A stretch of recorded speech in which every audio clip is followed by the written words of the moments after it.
महादेव मुंडे खून प्रकरणाचा तपास हा अंबाजोगाई पोलीस उपअधीक्षकांकडे सोपवण्यात आलाय। परळी पोलीस ठाण्याकडून तपास काढून घेतला गेलेला आहे। बीडचे पोलीस अधीक्षक नवनीत कौवत यांनी या संदर्भातले आदेश दिलेले आहेत। 14 महिन्यांपूर्वी महादेव मुंडे यांचा खून झालेला होता। अद्यापही मुंडे हत्या प्रकरणातील आरोपी हे फरारच आहेत आणि मुंडे यांच्या पत्नीने तपासाबाबत आक्षेप घेतलेला होता आणि आता हा जो तपास आहे तो अंबाजोगाई उपअधीक्षकांकडे सोपवण्यात आलेला आहे। आमदार सुरेश धस यांनीही पोलीस अधीक्षकांची भेट घेतलेली होती।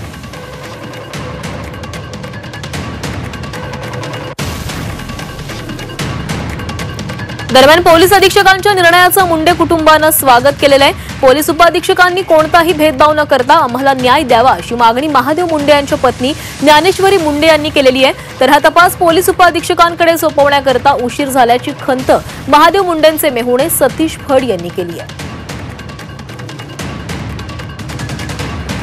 आरोपी अटक करावं तो तत्काळ आम्हाला न्याय द्यावा। आरोपी कोण आहेत, मेन जे आरोपी ते अटक करावं डीएस साहेबांनी।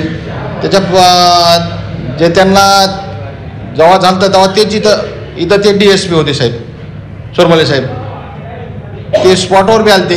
त्यांनी तपास करावा तत्काळ आणि त्यांनी अटक करावं। जे DSP चोरमले सर आहेत त्यांनी योग्य ते न्याय दिला पाहिजे।